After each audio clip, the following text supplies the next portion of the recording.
and hope that it works out just fine. All right, so the Jets have been busy up and onto their free agent market as free agent frenzy continues on. And to join us, former corner Ray Mickens joins us on the program.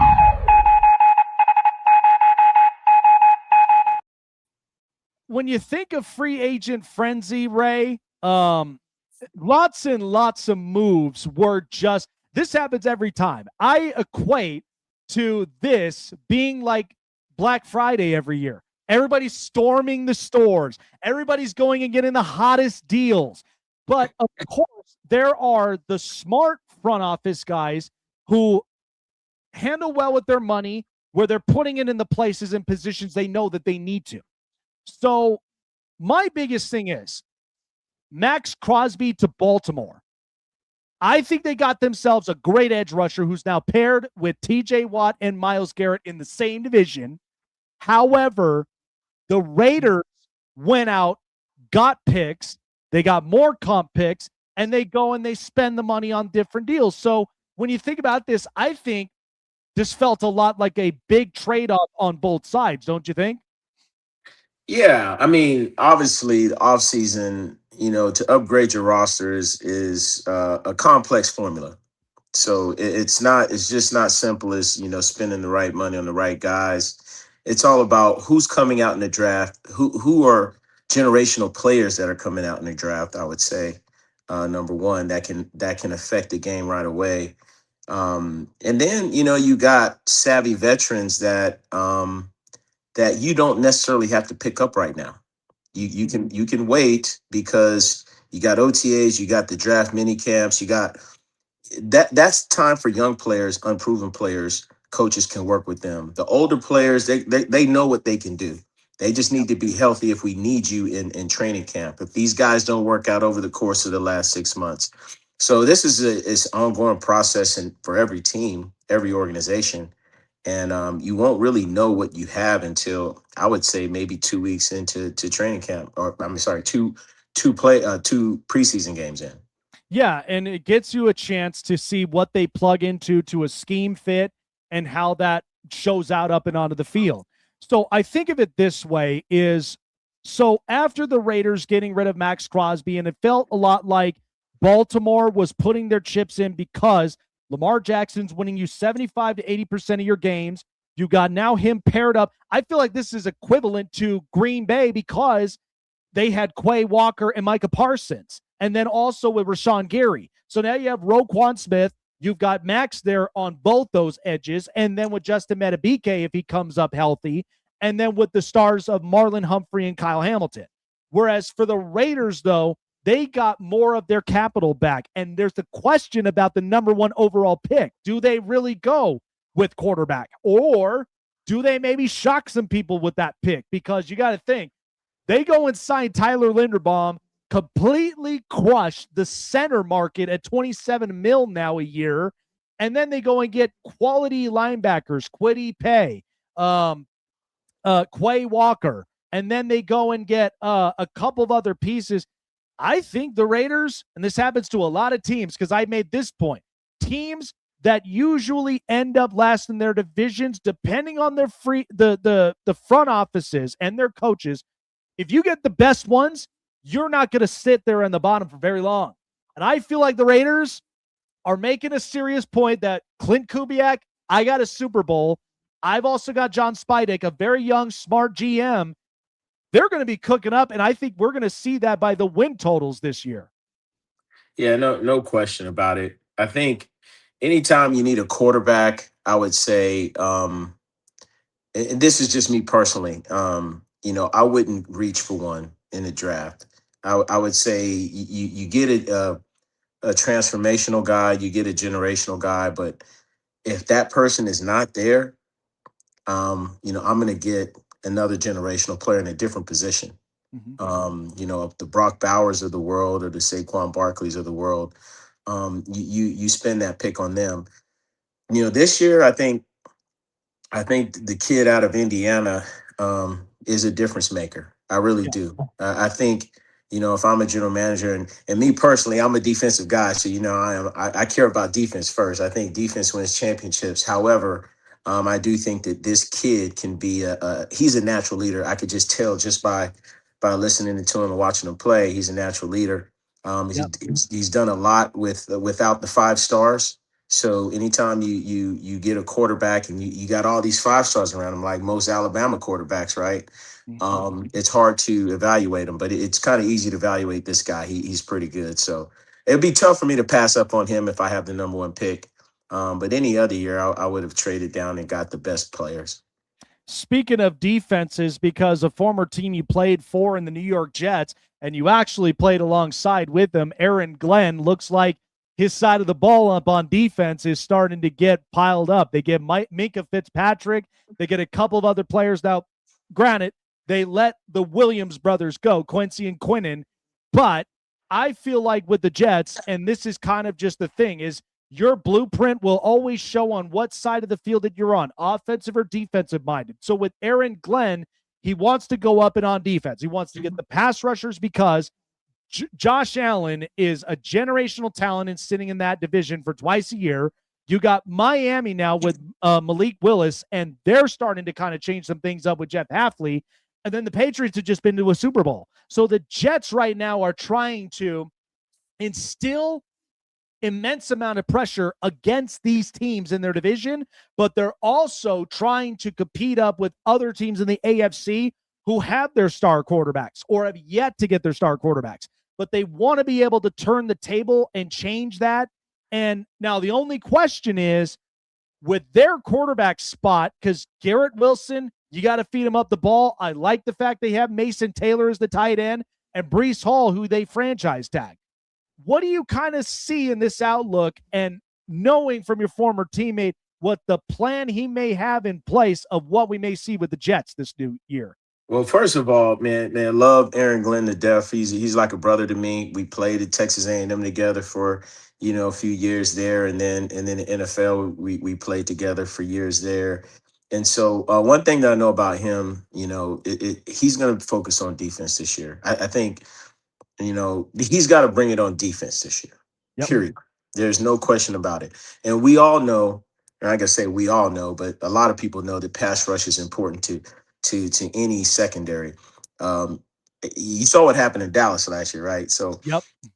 People are like, yeah, Micah Parsons. Okay, well, Micah Parsons made Trayvon Diggs and all those other defensive backs. And then when they didn't have Micah Parsons, you saw what happened. So I think, first of all, you got to have that pass rush, and then the secondary is going to look very good. But we got to play, and I say we as the Jets, we just got to play really. We got to have a top 10 defense, hands down, next year. I don't know what the quarterback situation is going to look like. I don't know who we're going to get. Hopefully, we pick up a veteran to hold the ship and focus on drafting linemen. Offense and defensive linemen. Yeah, no, I agree. I think if you address up with the defensive front and get more pressures up front, and then even with the offense, because I really loved what the Jets were able to do in the last couple of years, where they got Armand Membo and then they get Alofa Shanu. I really like both of those quality offensive linemen. Elijah Vera Tucker now has hit the market, so who knows what may happen there. But if they can readdress that and keep the offensive line steady, then at least the run game, the defensive physical play, like that all will really be the recipe of success that'll up your win totals. So a lot of positions really shape up the market, and this is what happens. I think it's a comparison into inflation and recession in a sense, because sometimes players like Tyler Linderbaum just cracked the code on the center market. And then not only that, you now have Trent McDuffie, who the Rams went all in on because they know this is the last year they're going to have with Matt Stafford. So you got Devontae Adams, Puka Nacua, you got Trent McDuffie. They went up and on corners because they knew that was hurting them a bit. But also, I would make the argument special teams was also another thing they could not afford to keep like what they did last year, because eventually it was going to come back up to them.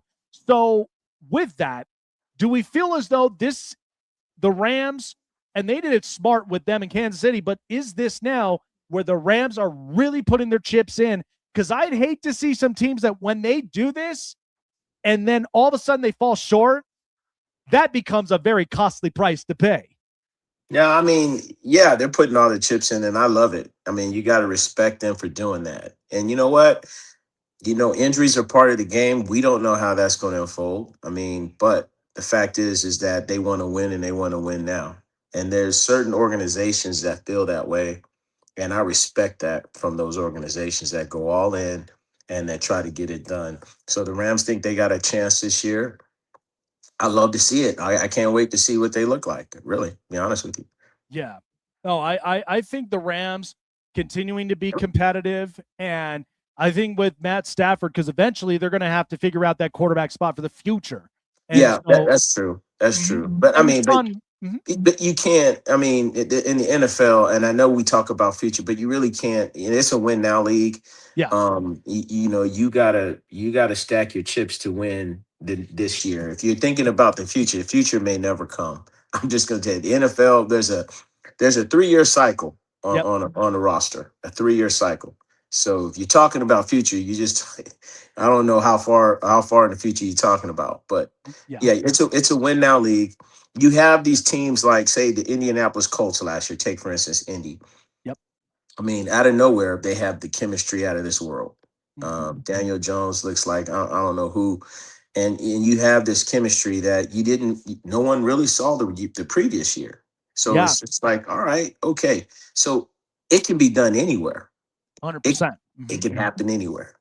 Yeah, and the funny thing is, they already had a star in Jonathan Taylor, and watching him be healthy and running the football, like that's the best we've even seen Jonathan Taylor, and still not even close to yet of the best we've seen yet. Yeah. So, I mean, take another example is Sam Darnold. My Jets had him, and you saw how he looked in New York, right? And so, and then now he has a Lombardi trophy in his living room. So it's like, all right, the chemistry was working great there. It was working great. It just didn't work in New York. New York is built differently than Seattle. Just being honest, the TV, the market, everything is just different. It's a different type of player in New York that you need in New York. Yep, 100%. And for the Jets, I mean, it's been quite a long time since they've even legitimately figured out the quarterback spot, and so hopefully they can figure that out. And the guy that's going to be throwing it, he's going to have a lot of weapons. He's going to have a very good run game. He's going to have a very strong offensive line, and pair that up with a strong defense right there next to him, anything could happen. So but he's got to have two things though. He's got to have two things. He's got to have tough skin, alligator skin, and he's got to be mobile right now. Absolutely, yeah. In today's game, you got to be able to move and you got to create space. So I will tell you, as a first-time father, firstborn, 7 weeks old already. You have your son who's currently up and in the league with the LA Chargers and Jim Harbaugh with RJ. I love his stuff. I think he really pairs up well. And to have Derwin James right there next to him, his mentor, and just being there to compliment. So I think when I saw that move with Alohi Gilman to go to Baltimore, it was opening up much more time for him to get more snaps, get more gelled up with the defense. When you started to see this with this defense that the Chargers really do have, now they bring back Khalil Mack, they let Odafe Owe go to Washington for over $100 million for 4 years, but Jim Harbaugh, classic, in the trenches, physical, everywhere he's been, San Francisco, Michigan. The game plan is that I hope that they get their edge rusher that they know they will need in this rotation, because Thule's been very good, and they hope they keep this rolling in the defensive front to stop the run. But I think with that secondary, Ray, man, that secondary is really tough for any offenses and for any quarterback to try to penetrate, and especially when you look at that red zone with the 4-2-5s. What do you make of this team? Because I don't think they're quite done yet. I think day 2, there's some surprises that are going to be coming in. Well, first off, to your first comment about my son playing in the NFL, it has been a blessing. Just coaching him from youth football all the way up into seeing him play. Couldn't have landed in a better spot. With Coach Harbaugh, it reminds me. I hate to compare coaches, but it reminds me a little bit of Parcells in a way. And I used to love those tough coaches, and I know my son loves tough coaching as well. So I think it was a perfect fit for him, scheme wise and philosophy wise. First, Harbaugh, the philosophy that he has is just it's a championship atmosphere. He's won championships. It's a championship atmosphere, no question about it. The defensive scheme has been a great scheme. I watched it. I watched every game last year. And to your point, um, that rush, once they get this pass rusher, they need to get a pass rusher in there to complement Tui and Khalil. But that defense has been awesome, and it's really the scheme and the players in the scheme that make it successful. I know my son is very smart. That's one of his top traits is being able to listen to a coordinator, take that whole defense and know that defense like he's been playing it for 3 or 4 years already. I knew he would come in and be prepared, and now it was just all about making plays, and they put him in the right positions to make plays this year. So it's been great to watch them. Absolutely. And even from post the move of Alohi Gilman to Baltimore, I feel like year 2, I feel he's going to be an exciting year where he's definitely going to go off with this defense. He is, and it's a blessing that he does have Derwin James. I told him that he needs to stay around him this offseason as much as he can.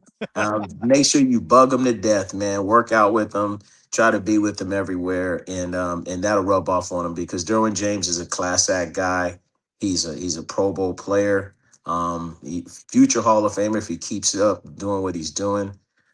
So I would love. I would. There is no other better situation for RJ than being with Derwin in that secondary. Absolutely, man. What a fun show it is to watch, and just to feel like the proud dad to coaching him up and into Pee Wee and all the way up and into the league, and then having the best mentors up and around there. That's the best advice right up from there.